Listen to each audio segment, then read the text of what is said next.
Nossa meditação nesta manhã, o texto base é o Evangelho de João, capítulo 4, a partir do verso 20. Verso 20: Nossos pais adoraram neste monte, e vós dizeis que é em Jerusalém o lugar onde se deve adorar. Podeis sentar. Então aqui nós vemos um questionamento da mulher samaritana com Jesus Cristo. Ela diz: olha, nossos pais adoraram aqui nesse monte, nós adoramos no monte, mas vocês dizem que é em Jerusalém o local onde se deve adorar. Pergunto a vocês, quem está certo e quem está errado? Quem estava adorando no monte ou quem estava adorando em Jerusalém? Os dois estavam certos, Reginaldo? Os dois estavam certos, não é? É o que nós veremos. Da onde veio o hábito de se adorar no monte para os samaritanos? Vocês sabem? A partir de quando os samaritanos começaram a adorar nos montes? E como essa adoração influenciou as 10 tribos que se dividiram com Jeroboão? E como isso se transformou numa adoração tão grande quanto em Jerusalém? Então nós vamos ler lá no livro de 1 Reis, para nós entendermos se estava certo ou estava errado adorar no monte. Então o tema da mensagem que eu quero trazer para você nesta manhã é: Deus está procurando verdadeiros adoradores. Sobre isso que eu vou falar. Deus está procurando verdadeiros adoradores. Adoradores tem muitos. Adoradores tem aos milhões, pessoas dizendo que são adoradores. Assim como a mulher samaritana estava dizendo: nós adoramos no monte. Não eram adoradores? Sim, e muito mais, porque em Jerusalém você tinha Judá, Benjamim e os levitas, a tribo de Levi, os que permaneceram em Jerusalém. Mas em Samaria, que era o reino do norte, você tinha 10 tribos e meia. Então, se você for pegar em proporção, os adoradores, os samaritanos, eram muito mais do que os propriamente ditos judeus. Vamos ler no livro de 1 Reis, capítulo 12, a partir do versículo 26. Acredito que vocês conhecem a história. É a divisão do reino de Jeroboão com Roboão, ou de Roboão com Jeroboão, né? Melhor dizendo, né? Após a morte do rei Salomão. Então no versículo 26, é o nosso ponto de partida no capítulo 12, 1 Reis, diz assim: E disse Jeroboão no seu coração: agora tornará o reino à casa de Davi. Se este povo subir para fazer sacrifícios na casa do Senhor em Jerusalém, o coração deste povo se tornará seu senhor, a Roboão, rei de Judá, e me matarão, e tornarão a Roboão, rei de Judá. Pelo que o rei tomou o conselho e fez 2 bezerros de ouro, e lhes disse: muito trabalho vos será subir a Jerusalém. Vês aqui teus deuses, ó Israel, que te fizeram subir da terra do Egito. E pôs um em Betel, e colocou o outro em Dan.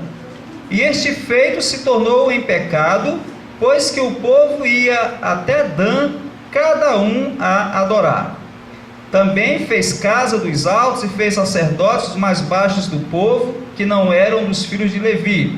E fez Jeroboão uma festa no 8º mês, no dia 15º do mês, como a festa que se fazia em Judá, e sacrificou no altar. Semelhantemente fez em Betel, sacrificando aos bezerros que fizera. Também em Betel estabeleceu o sacerdócio dos altos que fizera. E sacrificou no altar que fizera em Betel, no dia 15º do 8º mês, no mês que ele tinha imaginado no seu coração. Assim fez a festa aos filhos de Israel e sacrificou no altar, queimando incenso. Prestar atenção aí. Aqui houve uma divisão do reino entre Roboão, que era o filho de Salomão, e Jeroboão. 10 tribos e meia seguiram Jeroboão, e as outras tribos ficaram com Roboão. O que Jeroboão pensou então? Deus havia escolhido, elegido Jerusalém para ser o centro do culto religioso. Ali estava o santuário, ali estava o templo. Para ali deveriam as tribos se juntarem 3 vezes ao ano para adorar o Senhor. Está escrito no capítulo 11, versículo 35, diz assim: e a seu filho darei uma tribo, para que Davi, meu servo, sempre tenha uma lâmpada diante de mim em Jerusalém, a cidade que elegi para pôr ali o meu nome. Eu li em 1 Reis, capítulo 11, verso 36. Então observem agora que houve um desvio do local de adoração. E houve também uma falsificação de uma festa chamada Festa dos Tabernáculos. O Jeroboão convenceu o povo de que seria muito difícil eles irem até Jerusalém para adorar o Senhor como ele havia pedido na lei. E convenceu o povo a fazer uma festa semelhante à de Jerusalém, porém numa data diferente, né? No 8º mês, mas a data era a mesma, de 15 a 22 do 8º mês. E isso tornou-se em adoração para o reino do norte, capital Samaria, reino do sul Judá, capital Jerusalém. O que eu quero chamar a atenção com isso é que ambos os povos, ambos os reinos, tanto o reino do norte como o reino do sul, eram adoradores. E todos subiam de ano em ano para adorar o Senhor dos Exércitos, adorar o rei. Quando a mulher encontra Jesus, a mulher fala: nós adoramos no monte, porque nossos pais adoraram no monte, mas vocês dizem que é Jerusalém. Olha quanto que a religião havia influenciado a vida das pessoas. Olha o quanto que o erro de Jeroboão levou uma nação todinha a adorar no mês errado, em dias errados, em locais errados. Jeroboão colocou 2 bezerros, mandou fazer 2 bezerros, colocou um em Dan e um em Betel, ou seja, um no norte e um no sul do reino do norte. Ficava mais fácil, você tem 2 pontos, em vez dos que estão lá no norte do reino do norte, daqui é Dan, voltar o reino todinho para chegar em Jerusalém, e ele já tinha um ponto de adoração lá em Dan. E os que estão em Betel, que já era mais próximo de Jerusalém, irem para Jerusalém, já adoravam ali mesmo em Betel. Observe que hoje o princípio é o mesmo: fique aonde você está, vá à igreja mais próxima. Não é assim que nós ouvimos? Vá à igreja mais próxima. Deus é um só. O importante é que nós estamos adorando a esse Deus. Não é assim que nós ouvimos? Mas Deus é o mesmo, realmente o Deus é o mesmo. Agora os adoradores é que são diferentes. Um grupo adora 2 bezerros, o outro grupo adora o Deus que realmente tirou Israel da terra do Egito. E interessante que Jeroboão convenceu o povo que os 2 bezerros representavam os deuses que haviam tirado eles da terra do Egito. Então é fácil enganar o povo? É muito fácil. Não é difícil enganar, é muito fácil. E enganou a minoria ou a maioria? Enganou a maioria. Então isso é para nós ficarmos atentos, que nem sempre a maioria vai estar com a verdade. Aliás, com a verdade a maioria nunca esteve em nenhuma época, né, da existência do homem, ser com Adão, que só era ele e Eva, né? Então aí estava a maioria. Mas assim mesmo ainda erraram, né? Ainda tiveram que ser expulso. Vamos então meditar numa coisa muito importante. Quando é que Deus prova se você é um verdadeiro adorador? Na alegria ou na tristeza? Na angústia ou na bonança? Quando é que Deus está provando se nós somos um verdadeiro adorador? Vamos ver um dos casos em Daniel, capítulo 3. Daniel capítulo 3, versículo 4 e versículo 5. Deus está procurando verdadeiros adoradores na multidão que se dizem adoradores. Não parece ser contraditório? Como é que Deus vai estar procurando verdadeiros adoradores numa multidão que se diz adoradores? Isso é para chamar a nossa atenção, as palavras de Cristo, de que se dizer adorador é uma coisa, e ser visto por Deus como um verdadeiro adorador é outra coisa bem diferente e muito mais sério. Capítulo 3 de Daniel, versículo 4 e 5. E o arauto apregoava em alta voz: ordena-se a vós, ó povos, nações e gente de todas as línguas, quando ouvirdes o som da buzina, do pífaro, da harpa, da sambuca, do saltério, da gaita, de foles, de toda sorte de música, vos prostrareis e adorareis a imagem de ouro que o rei Nabucodonosor tem levantado. E qualquer que se não prostrar e não adorar, será na mesma hora lançado dentro da fornalha de fogo. Era na alegria ou era na tristeza? Era na bonança ou era na escassez que Deus estava provando ali quem eram os verdadeiros adoradores? E parece que não tinha pouca gente não, né?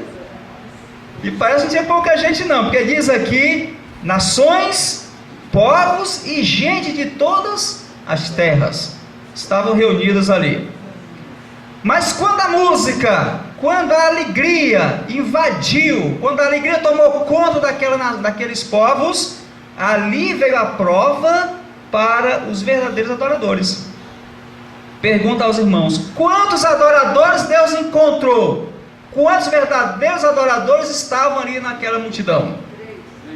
Só 3, irmãos: Sadraque, Mesaque e Abednego. Esses eram os verdadeiros adoradores. Talvez por isso Jesus tenha falado para a mulher: meu Pai procura verdadeiros adoradores. Sabe por quê, irmãos? Porque o verdadeiro adorador, ele adora não é no gosto dele, ele adora não é da forma que ele acha que está certo. O verdadeiro adorador procura saber como que o ser que vai ser adorado gosta de ser adorado, como que ele prescreveu a receita da verdadeira adoração, para que seja assim considerado um verdadeiro adorador. Mas na hora que os instrumentos tocaram, toda sorte de instrumento e músicas, 3 pessoas não se curvaram e ali foram lançados na fornalha. Pergunta aos irmãos: Deus deu livramento? Deu? Mas quando é que Deus livra o seu povo? No momento da angústia, no momento do sofrimento? É antes ou dentro do problema? Irmãos, Deus não livra ninguém de passar por um problema. Deus não livra ninguém de passar pela angústia, de passar pelo sofrimento, de passar pela tristeza, de passar às vezes até pela desilusão.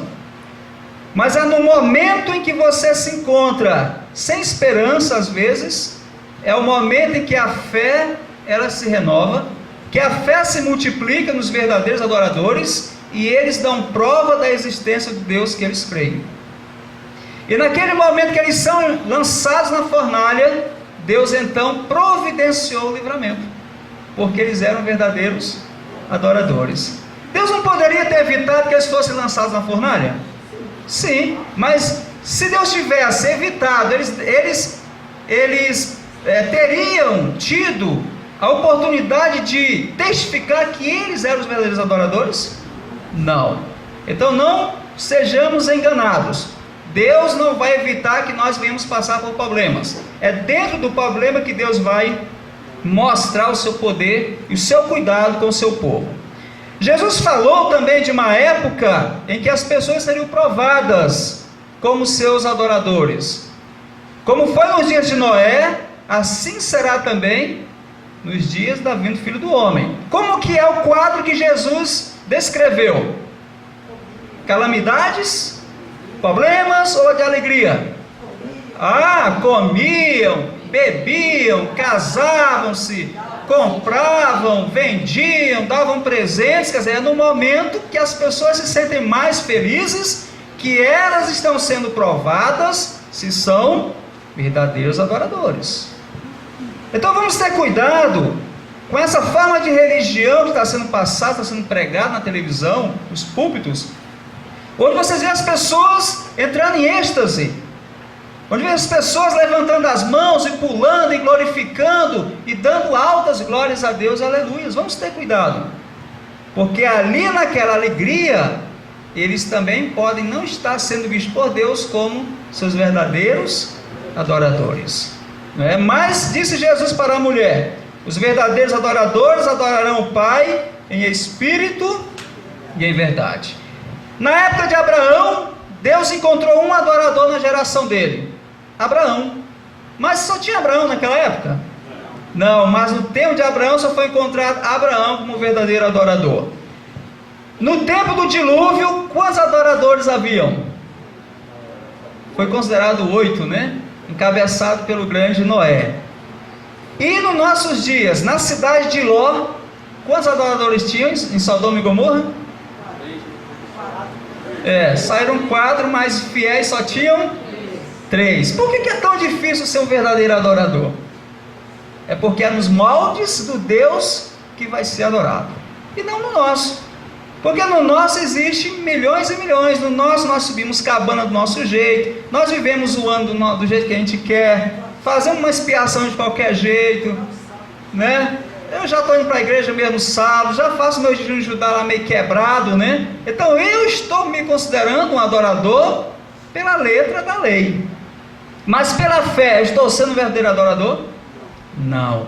Então o nosso cuidado hoje não é pela letra da lei. O nosso cuidado hoje deve ser pela nossa fé, que foi a lição de hoje. A fé e a obediência. Usando os méritos da justiça de Cristo, é que nós vamos ser justificados. Vamos ter os nossos pecados perdoados. Voltando ao exemplo que nos foi apontado, na cidade de Ló só tinha 3. Agora nós temos uma grande responsabilidade: representar o nosso Deus aonde nós estivermos, assim como Abraão na cidade de Ur dos Caldeus, assim como Ló em Sodoma e Gomorra, assim como os 3 amigos de Daniel lá na Babilônia. E hoje nós estamos vivendo uma Babilônia real, uma Babilônia que está aos nossos olhos, uma Babilônia espiritual. E para os que estão na Babilônia espiritual, há uma mensagem que diz assim: sai dela, povo meu. Vocês estão prestando atenção que a Babilônia é constituída de milhões de pessoas de todas as línguas, tribos e povos da terra que se diz adoradores? Se alguém adorar a besta, sim, mas os adoradores da besta estão dizendo em primeiro lugar que são adoradores de quem? De Deus. Mas qual é o recado para eles? Se alguém adorar a besta e a sua imagem e receber o sinal na testa ou na mão, vai beber do cálice da ira de Deus. Então que nessa manhã nós possamos fazer essa reflexão: como Deus está me vendo como um adorador? Que nós não venhamos ficar confundidos, que nós não venhamos a cair no relaxamento e nem no extremismo, porque tanto um quanto o outro desclassifica como um verdadeiro adorador. Mas que nós possamos adorar o Pai em espírito e em verdade. E fica para a nossa meditação: Deus está procurando verdadeiros adoradores. Qual é a regra para ser um verdadeiro adorador? Vamos no livro de Tiago, finalizando o capítulo 1.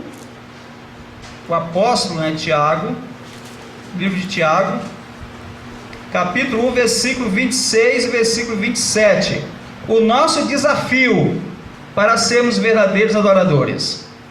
26 e 27, Tiago: se alguém entre vós cuida ser religioso e não refreia a sua língua, antes engana o seu coração, a religião deste é vã. A religião pura e imaculada para com Deus o Pai é esta: visitar os órfãos, as viúvas nas suas tribulações e guardar-se da corrupção do mundo. É fácil fazer essa receita? Fácil falar. Por isso que tem milhões se dizendo adoradores. Agora, em espírito e em verdade, não é tão fácil. Mas vamos ficar agora desesperados por isso? Não, porque nós temos um Consolador. Nós temos alguém para nos orientar. Nós temos alguém que nos guia em toda a verdade. E louvado seja Deus, porque esse Consolador enviado por Jesus Cristo é o que tem guiado a igreja da completa reforma em 1931 e vai guiar até as portas da cidade santa. Louvado seja Deus por isso. Eu agradeço a oportunidade e que Deus possa nos visitar diariamente com a porção da fé, a porção da esperança, do fortalecimento que nós precisamos para nos manter nesse caminho da verdade que Deus tem colocado à nossa frente. Amém, igreja? Amém. Deus abençoe a todos em nome de Jesus.